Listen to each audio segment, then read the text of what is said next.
From the St. Louis Public Radio newsroom, this is The Gateway. It's Wednesday, June 26th. I'm Abby Larico. A Florissant restaurant has gained national attention for its gender-based age policy, but experts say the rules could violate state law. Because sex is a protected characteristic under the Missouri Human Rights Act, you cannot use that as a basis for determining someone's ability to enter into your restaurant and be served. St. Louis Public Radio's Madison Holcomb reports on the new Afro-Caribbean restaurant and the legal and ethical implications of its rules. That's coming up on The Gateway. Absentee voting for Missouri's August primary is open. People who meet one of 6 criteria can now request a ballot. Some counties also allow absentee ballots to be cast in person at local election headquarters. Some other dates to note: early voting begins July 23rd. The deadline to register to vote is July 10th. Items on the ballot include primaries for Congress, statewide offices, the Missouri General Assembly, and St. Louis County Council. Voters will also consider 2 statewide propositions and some municipal tax issues. Plans for a new innovation district focused on construction south of the Arch are moving forward. St. Louis Public Radio's Eric Schmid reports the $1.2 billion Gateway South project has secured bonds for the first phase of renovation. The Land Clearance for Redevelopment Authority Board voted Tuesday to authorize $155 million in bonds for the project. Mike Fletcher is a partner and general counsel of Good Developments Group. He says the bonds will pay for the first phase of construction on the 95-acre site, including the rehabilitation of the Crundon Martin complex, which we envision being the innovation hub, kind of the heartbeat of this building industry collaboration district. Fletcher says that collection of buildings has about 500,000 square feet and will become space for private companies, educational institutions, researchers, and others. He says developing the rest of Gateway South will take years. I'm Eric Schmid, St. Louis Public Radio. St. Louis is a step closer to adding a new Metrolink line running north to south. This week, the Federal Transit Administration formally approved the application submission for the Green Line expansion project. The approval means the project is getting closer to requesting federal funding through a capital investment grant, which could cover up to 60% of the Green Line's estimated $1.1 billion cost. The Green Line would bring more than 5.5 miles of new light rail between Fairground Park and Chippewa Street, mostly running along Jefferson Avenue. The project still needs to reach certain design milestones and complete an environmental review, which are expected to be completed next spring. The influx of immigrant and refugee families to our area is outweighing the amount of support the International Institute of St. Louis can offer, officials say. The institute aims to resettle about 2,500 people this year. That's the largest influx it has resettled since a group of Bosnians in the 1990s. Right now, it costs about $5,700 to resettle a family of 2. Officials are asking the community to donate clothes and gift cards. They're hosting a donation drive this Saturday. Rio Benson is the Institute's CEO. This is the opportunity to help many people who are in need for just a short period of time. How we respond to this moment will determine the future of St. Louis. Benson says the agency also needs hundreds of volunteers to help welcome families at the airport and sort donations.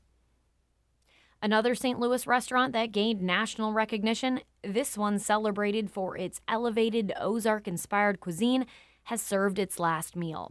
St. Louis Public Radio's Sarah Fenton reports Bulrush chef and owner Rob Connolly says he can no longer support what he calls the state's anti-LGBTQ politics. Connolly announced the closure of the Grand Center restaurant in a Facebook post that condemned the state's Attorney General, Andrew Bailey. Bailey's been fighting for access to health records of transgender patients as part of a state investigation into gender-affirming care for minors. Connolly is a gay man and says that was the last straw for him. It's not a blip, it's a trend. And it's gone from being a conservative state to a radical state.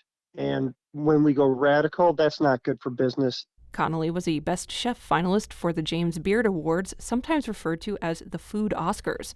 Bulrush's dishes included mushrooms, acorns, and quail eggs. It took culinary cues from European settlers, enslaved, and indigenous people. I'm Sarah Fenton, St. Louis Public Radio.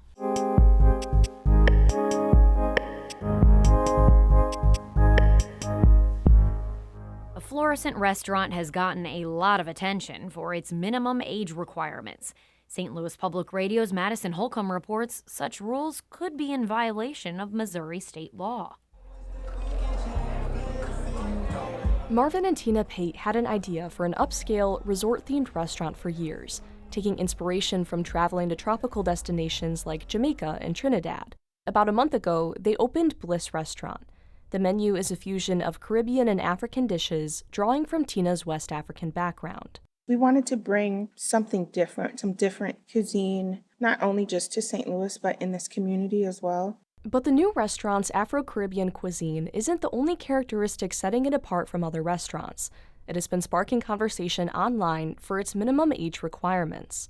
Bliss only allows women over 30 and men over 35. Marvin says this rule was always in their vision for the restaurant to cater to people in their 30s and 40s. Because of the maturity that we notice from being at adult resorts and different people that they'll want to be around, more like their age, we just kind of came up where people would actually like to be around in their comfort zone. Marvin says they have nothing against younger people. They just wanted to focus on an older audience. We didn't even think about what it would be for like even having the people that's under 30 and 35 inside here. We just envisioned the people who would be over that age. Much of the conversation about Bliss's rules has been centered around the difference in age requirements for men and women. The owners say it's not about maturity. It's typically that women like to hang in groups and enjoy women night out and things like that rather than men at that age. Men tends to do it more at 35 where they settle down. Women more settle down at the age of 30.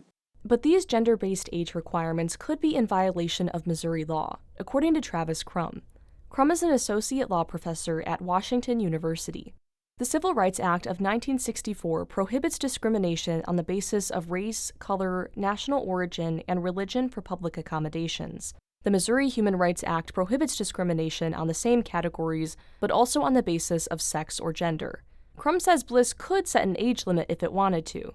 And that's because there's no restriction on discriminating on the basis of age in federal or state public accommodations law.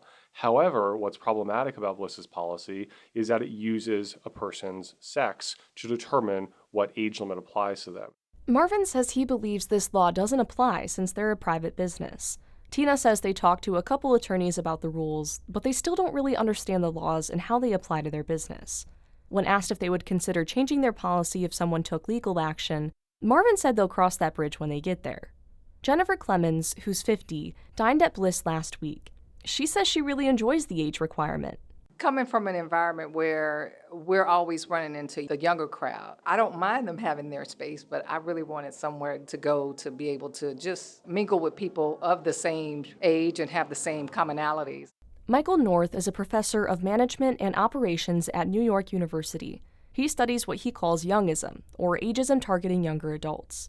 He says while younger people have always faced ageism, it's becoming a bigger problem now. That's because of the special circumstances young people are in today, including economic instability and political polarization, and that rules that exclude younger people affect them negatively. That's a really insidious recipe where you're risking excluding the very people who probably need a little bit more opportunity in order to feel better about the trajectory that their lives are on. Tina says they never meant to make young people feel excluded. It was never like our intent to create this whole discrimination with age or gender, anything like that. This was just a personal preference that involved a lot of conversations that we've been in with our age group and felt like we were answering a demand. The owners say they're considering an idea for another restaurant aimed toward younger people. I'm Madison Holcomb, St. Louis Public Radio.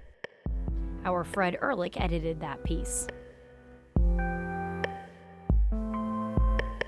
The Gateway is a production of St. Louis Public Radio, a listener-supported service of the University of Missouri St. Louis. Music by Ryan McNeely of Adult Fur. I'm Abby Larico, and from the St. Louis Public Radio newsroom, this has been The Gateway.